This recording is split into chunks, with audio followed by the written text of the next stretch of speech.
1 bulan lamanya saya, Dandi dan tim berada di Papua, merekam berbagai tema liputan.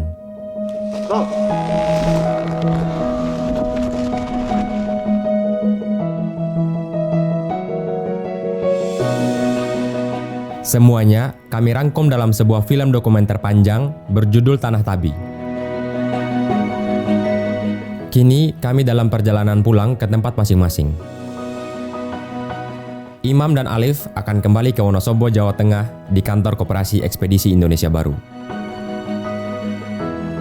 Sementara saya dan Dandi naik pesawat menuju Pulau Bali.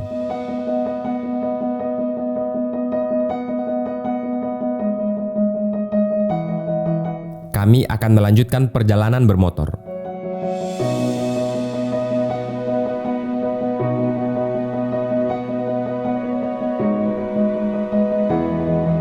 Usai merekam tradisi Tenun Lombok di Kota Praia, saya dan Farid menuju Sembalun di Lombok Timur. Kami ingin menjajal sensasi trekking di Gunung Rinjani, gunung berapi tertinggi kedua di Indonesia yang menjadi magnet dan daya tarik wisata Pulau Lombok.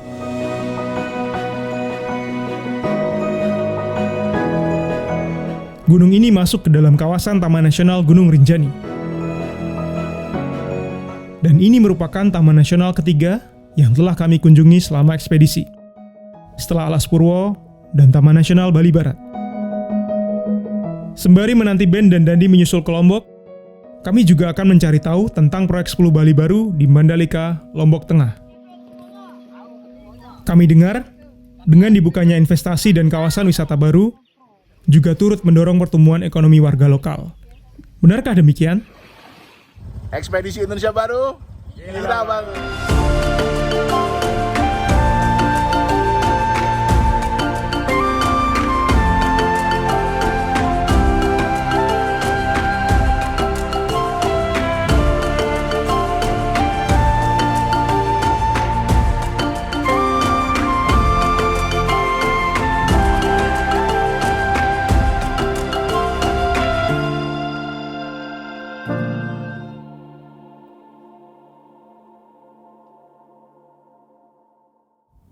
Sudah 1 bulan lamanya kami meninggalkan motor kami di Bali, dan selama itu juga kami tidak pernah motoran. Tentu saja kami sangat kangen sekali motoran. Nah, kebetulan ini Mas Dandi akan mengisi sebuah kelas jurnalisme warga, tepatnya itu di daerah Buleleng, di Desa Tembok. Dan kami akan motoran ke sana.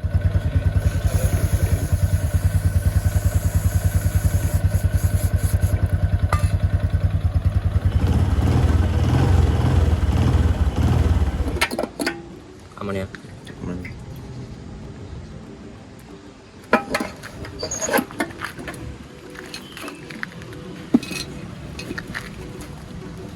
Nah, hujan tuh.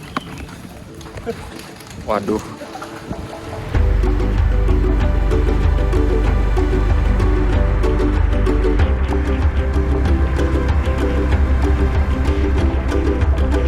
Motor yang kami naiki ini punya nama.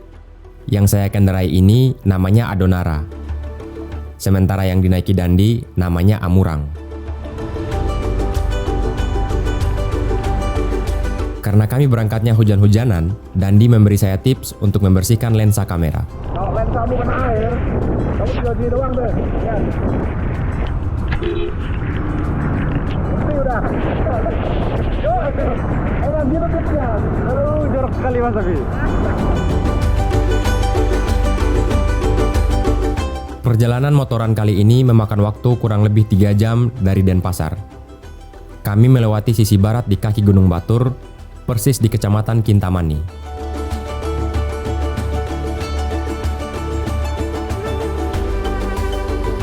Perjalanan dari Kintamani menuju Desa Tembok yang kami lalui sebagian besar adalah turunan.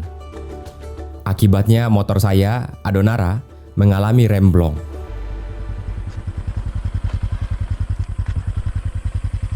Nah, Ben. Bau hangus. Iya, pantesan dari tadi aku bau hangus.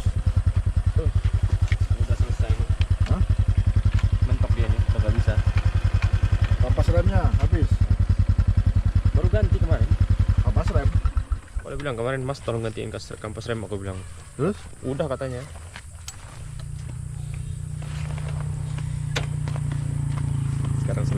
Kita di desa lagi nih. Gak ada bengkel.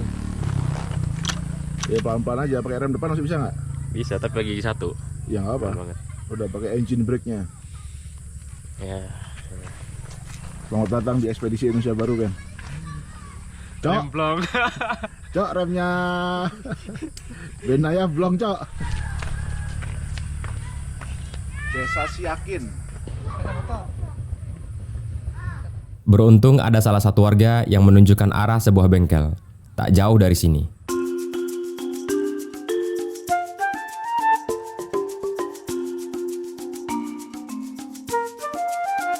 Setelah diperiksa, pemilik bengkel mengatakan motor kami baik-baik saja, dan kami bisa melanjutkan perjalanan.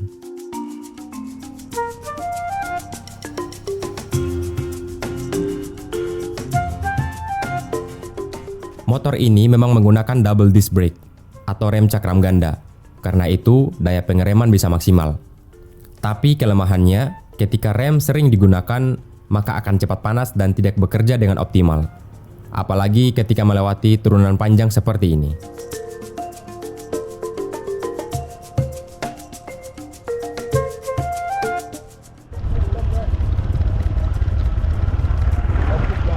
Remblong. Istirahat lagi, Mas. Aku juga udah bahaya lagi nih. Mantap.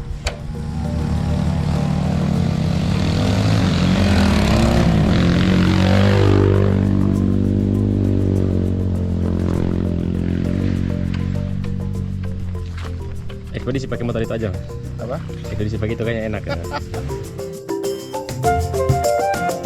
Kami lalu melanjutkan perjalanan sambil sesekali beristirahat untuk mendinginkan rem.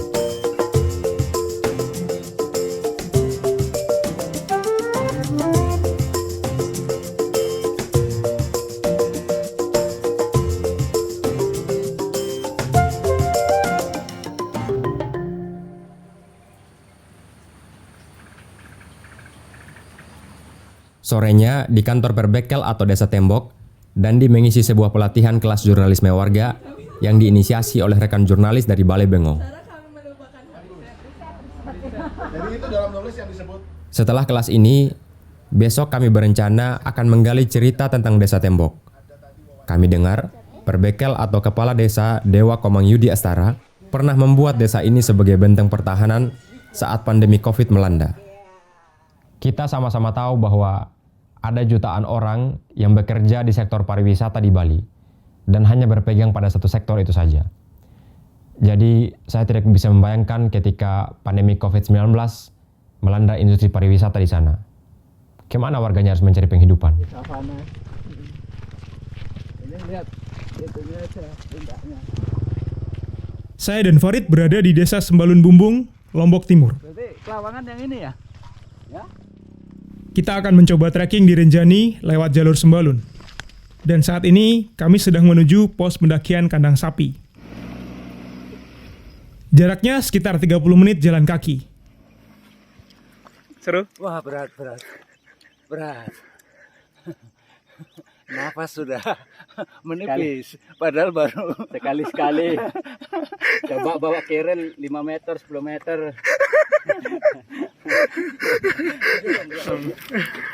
Mari kita lihat. Duduk. Nah, Pos ini biasanya menjadi titik awal berkumpulnya para pendaki sebelum menuju pos 1. itu puncaknya itu.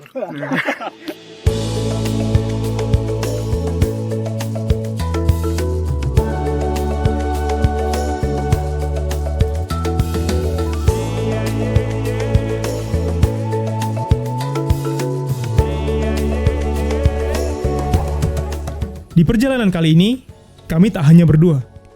Kami ditemani Kurniawan alias Wawan.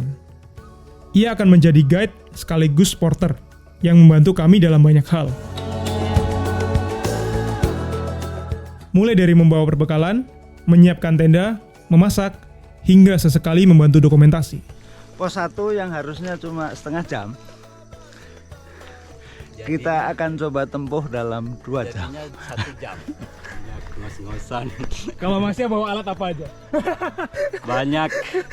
Semua di sini. tenda, logistik. Wawan mengaku sudah belasan kali naik turun Gunung Rinjani. Dan entah berapa banyak tamu yang telah ia antar.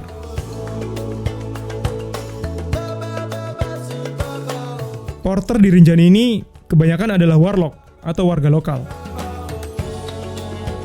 Mereka terkenal tangguh, bahkan sanggup membawa beban maksimal dari 30 hingga 40 kg. Jasa guide dan porter lokal inilah yang turut membantu menggerakkan ekonomi warga lokal.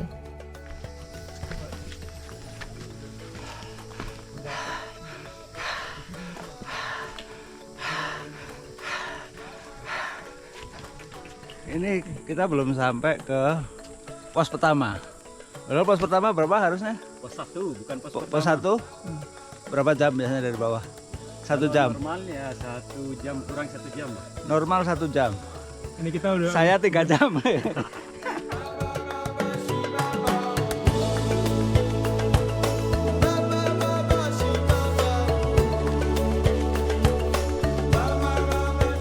Sebelum melanjutkan perjalanan menuju pos 1, kami mengisi amunisi dan tenaga.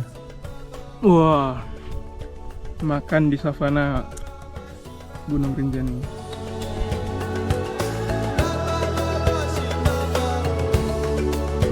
Kami beruntung, cuaca saat itu tak begitu terik.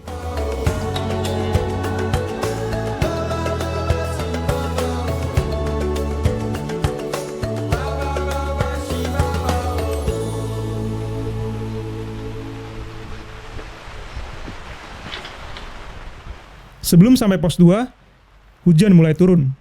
Terpaksa kami berteduh sejenak. Itu udah mata air, itu udah pos 2. Tinggal nyebrang jembatan aja.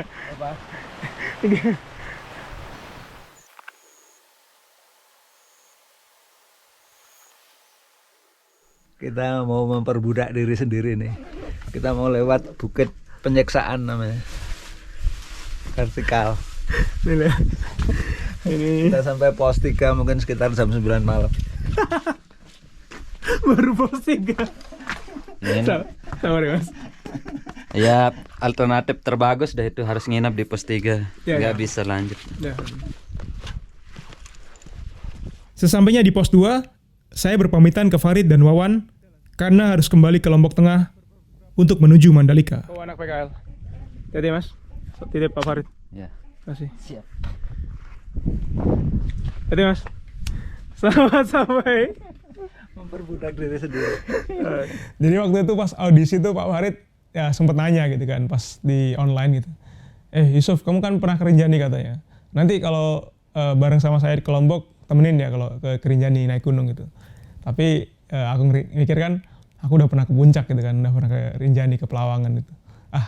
Ya udahlah ngeliput yang lain aja, masa iling terus gitu. Sekali-sekali nemenin band sama Sandy ngeliput yang horor-horor. Dan karena Yusuf akan liputan ke Mandalika, tugas saya jadi bertambah. Tidak hanya menantang fisik dan mental, saya juga wajib membawa pulang hasil dokumentasi pendakian. Dari merekam video, memotret, hingga menerbangkan drone. Sesekali saya minta bantuan Wawan untuk bikin vlog, istilah keren anak sekarang dalam merekam rutinitas perjalanan. Dan sesuai target awal, kami akan bermalam di pos 3.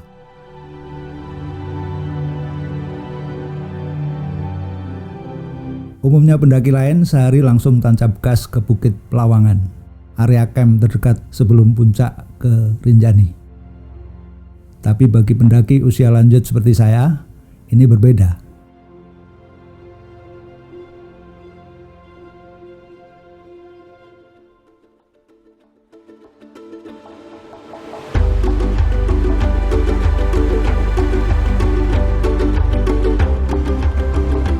Pagi harinya dari pos 3, saya dan Wawan melanjutkan perjalanan ke pos 4.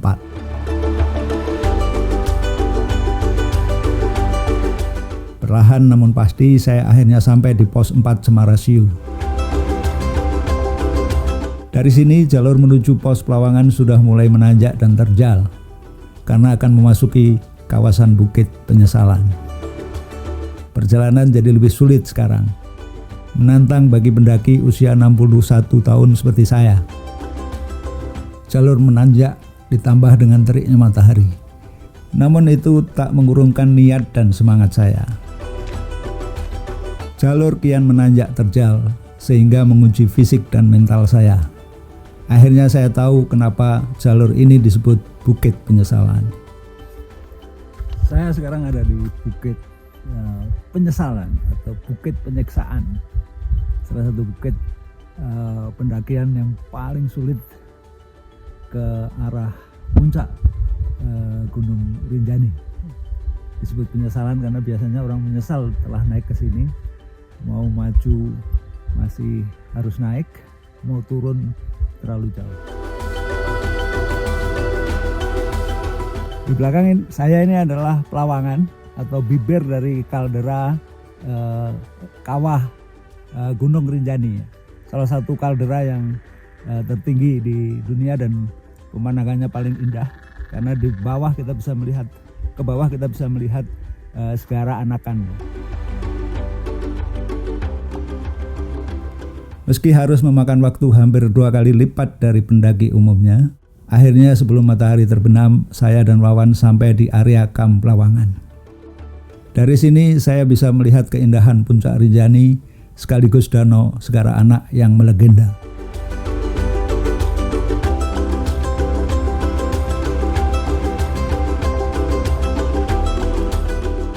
Tentunya sembari melepas lelah dan menikmati pemandangan mahal di ketinggian 2.600 meter di atas permukaan laut.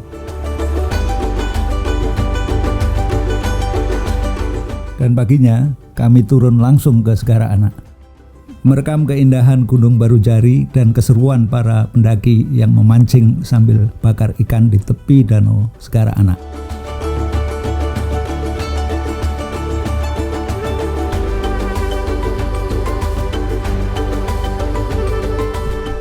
Ambil dari situ. Udah on.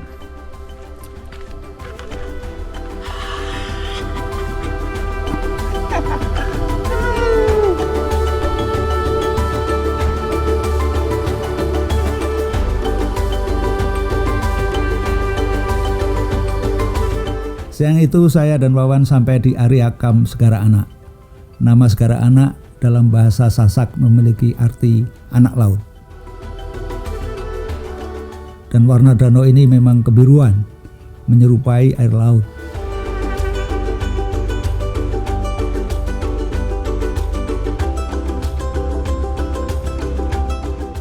Asal-usul terbentuknya Segara Anak juga tak lepas dari aktivitas letusan Gunung Rinjani Purba.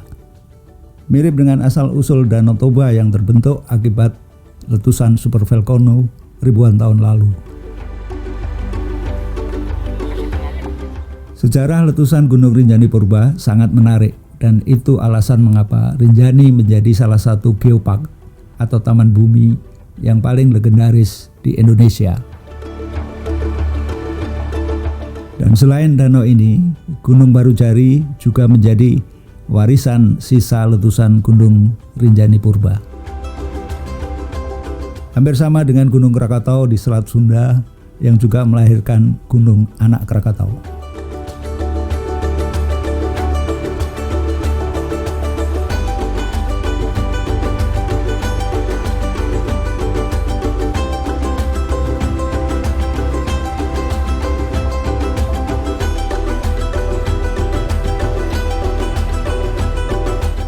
Esok harinya, usai sarapan sambil menikmati keindahan Segara Anak, saya dan Wawan turun lewat jalur Torean. Umumnya, jalur Torean ini ditempuh dari pagi hingga sore. Mungkin kalau bagi saya, target bermalam di hutan Torean itu sudah bagus, mengingat medan turunan yang licin dan curam. Dari riset yang saya baca, jalur ini punya pemandangan menakjubkan. Di tengah perjalanan, kita seakan diajak menjelajahi Taman Jurassic Purba di era prasejarah. Jalur ini diapit oleh 2 tebing tinggi yang eksotik dibalut dengan padang rerumputan. Di beberapa titik kami juga harus melalui anak tangga yang hampir vertikal. Ada pula jalur yang cukup curam, sehingga pendaki harus berpegangan pada tali. Sungai yang kami lalui di jalur ini airnya mengandung belerang dan tidak layak minum. Cocoknya hanya untuk berendam dan membuat rileks kaki seperti ini.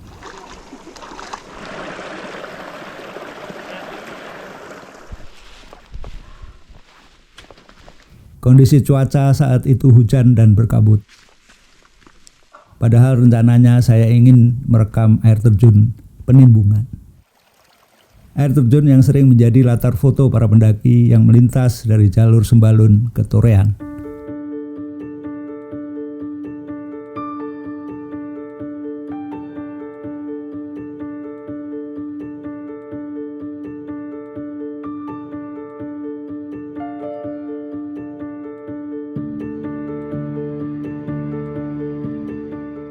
Saya melanjutkan perjalanan hingga hutan Torean. Hingga akhirnya saya tiba dan bermalam untuk menikmati suasana hutan Torean.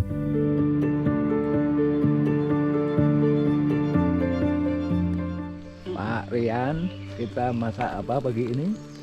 Pagi ini kita masak nasi goreng Karena logistik sudah habis ya. karena logistik sudah habis. Inilah hutan Torean.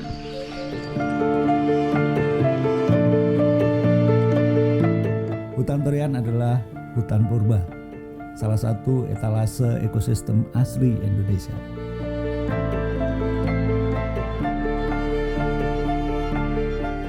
Bagi saya, menjajal trek Rinjani ini menjadi salah satu perjalanan yang melelahkan sekaligus mengasihkan.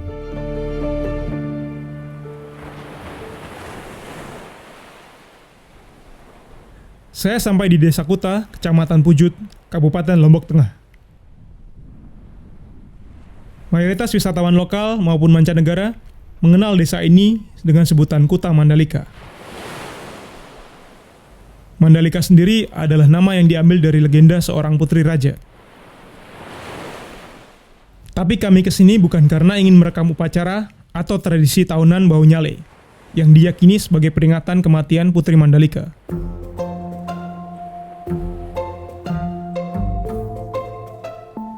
Ada hal lain yang juga membuat Mandalika jadi perhatian dunia.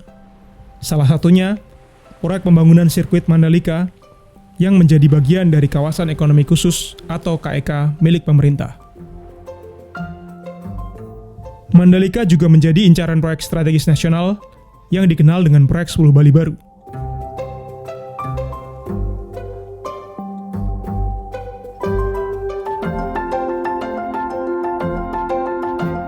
Dan sirkuit ini resmi menggelar ajang balap motor kelas dunia MotoGP pada 19 dan 20 Maret 2022 silam.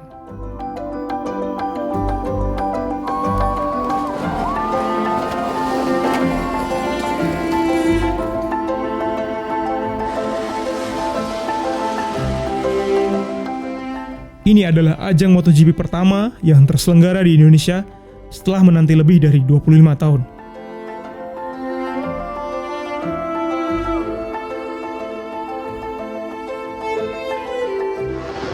Saya tinggal di sini, saya tahu ini gratis. Makasih Pak Governor untuk yang lokal tidak cukup uang untuk masuk beli tiket untuk nonton. Bagus tempat ini untuk yang lokal tidak ada uang. Saya support itu juga. Namun, bukan hanya momen bersejarah dan prestasi yang diraih. Pembangunan sirkuit ini juga menuai berbagai kontra. Salah satunya, konflik sengketa dan perampasan lahan warga di sekitar sirkuit. Dan masih banyak pertanyaan dari sejumlah warga terkait ganti rugi lahan.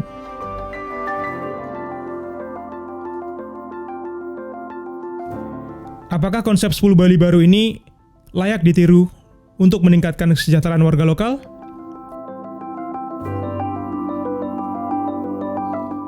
Tadinya ketika di Bali, aku ngira industri pariwisata ini bakal asik-asik aja gitu, enjoy-enjoy aja. Tapi pas ketika ngelihat Canggu, terus kemudian ngelihat Ubud, nasib-nasibnya itu banyak resort. Nah ternyata Bali baru yang di Bali tadi sana pengen dipindah juga ke Lombok ini.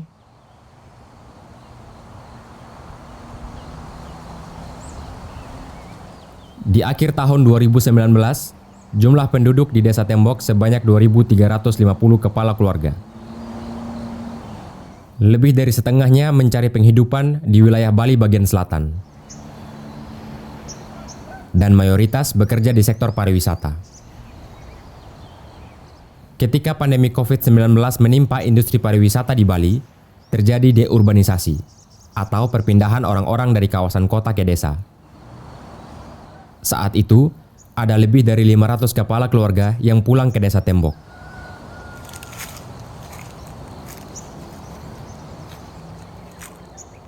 Kami mengikuti Nyoman, salah seorang warga Desa Tembok yang pernah bekerja sebagai supir taksi di Denpasar.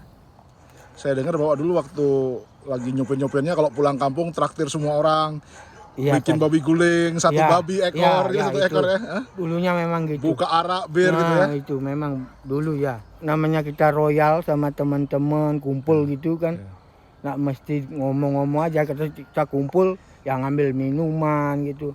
Orang yang di kampung itu nggak punya kerjaan, dia tarik, mari minum, diajak gitulah. Itu. Paling pendapatan dulu masih pariwisata lumayan Pak.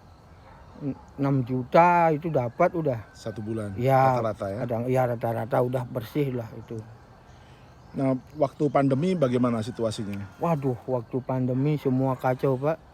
Semua jadinya istilahnya wah kalang kabut semua masyarakat dia. Sebab di Bali kan gininya pendapatannya cuma pariwisata.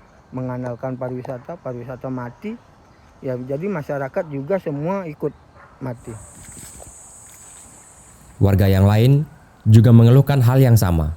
Semua mengandalkan pariwisata ya, semua begitu. Anak yang di kapal pun pulang ke rumah nggak bekerja selama 2 tahun, semua itu dah dipakai untuk keperluan hidup di rumah bersama keluarga. Anak bapak dulu juga pulang waktu COVID? Iya pulang. Otomatis pulang dia. Tadinya bekerja apa dia? Di kapal dia. Di kapal? Iya. Kapal pesiar? Iya kapal pesiar. Terus, pulang. Di sini kerja apa? Nganggur aja. Dan Kepala Desa Tembok, Dewa Komang Yudi Astara, punya cara untuk memberdayakan arus deurbanisasi tersebut. Kita mulai mikir apa yang bisa kita lakukan untuk warga-warga ini. Nah kemudian saya memberikan mereka beberapa alternatif pekerjaan mulai dari pertanian, kemudian pendataan, konveksi, dan sektor-sektor yang lain yang mana memang kira-kira mampu mereka lakukan. Nah yang kedua, memang menjadi basis potensi kita atau kebutuhan kita di desa, begitu. Apa persisnya di pertanian misalnya? Di pertanian kita manfaatkan lahan non-produktif yang tidak dikelola oleh pemiliknya untuk kita produktifkan kembali. Yang kita tanami adalah tanaman sayuran jangka pendek agar bisa kita putar cepat dalam artian modalnya. Nah yang kedua kita bisa bagi kepada kelompok-kelompok yang tidak memperoleh bantuan sosial apapun dari pemerintah, begitu.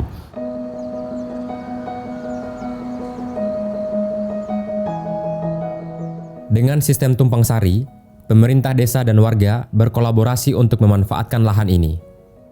Lahan ini ditanami beberapa jenis komoditas tanaman.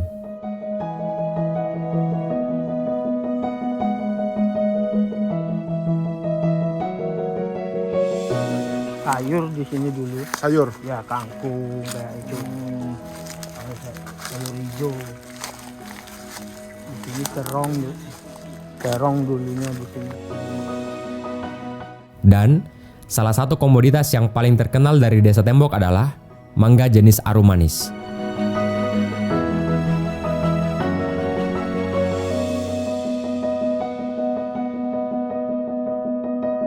Peserta kelas jurnalisme warga serta rekan jurnalis dari Balai Bengong juga ikut mendokumentasikan kisah warga di Desa Tembok. Usai liputan, kami punya kesempatan untuk mencicipi mangga ini langsung dari pohonnya. Cara bertahan hidup.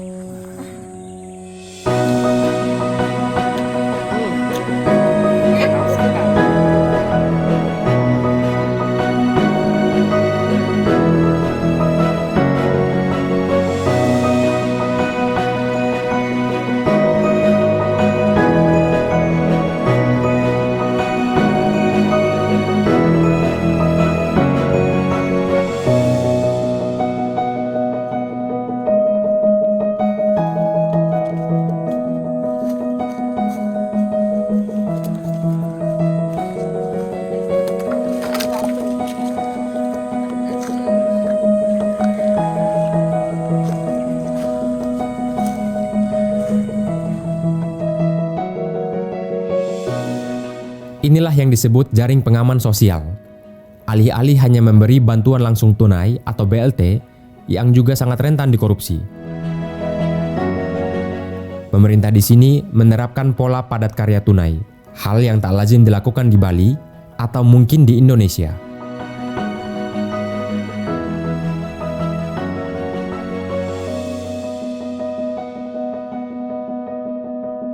Dan tak hanya di sektor pertanian, terobosan ini juga diterapkan di sektor yang lain seperti perikanan.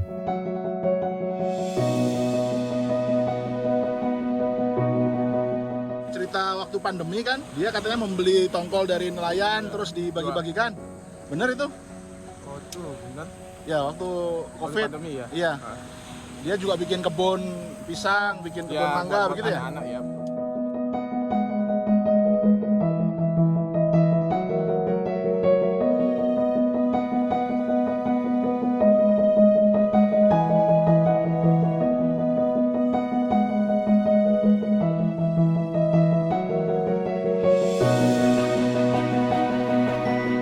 Desa Tembok telah menjadi benteng pertahanan bagi warganya ketika pandemi COVID-19 melanda Bali. Ibarat kapal, ada sekoci.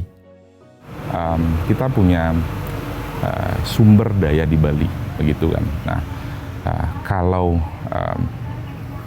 bisa saya sampaikan, nggak mesti juga kita menggantungkan seluruh harapan kita kepada satu sektor ini. Jadi ibaratnya rumah, jadi jangan keempat-empatnya dong pariwisata. Jadi ada hal-hal yang selama ini mungkin kita abaikan atau lupa rawat, jaga, dan maksimalkan seperti pertanian, industri, kreatif, UMKM, ataupun hal-hal lainnya yang mesti kita bangun kembali. Jadi agar tidak seluruh ekonomi, lokomotifnya bertumpu di satu sektor ini. Sehingga ketika ke depan terjadi lagi, karena kita nggak mungkin tahu kan apakah ini akan berakhir sekarang ataupun sekian tahun ke depan akan terjadi lagi. Paling tidak kalau terjadi lagi, ada hal yang masih bisa kita lakukan, begitu kan. Setelah melakukan liputan ini, kami bisa menyimpulkan bahwa Bali adalah korban dari kesuksesannya sendiri. Model industri pariwisata yang sudah sangat rapuh terhadap bencana seperti pandemi itu juga mau diterapkan di tempat-tempat lain di Indonesia lewat Proyek Strategis Nasional atau PSN. Wah, saya tidak bisa membayangkan sih apa respon warga setelah mendengar rencana pemerintah ini.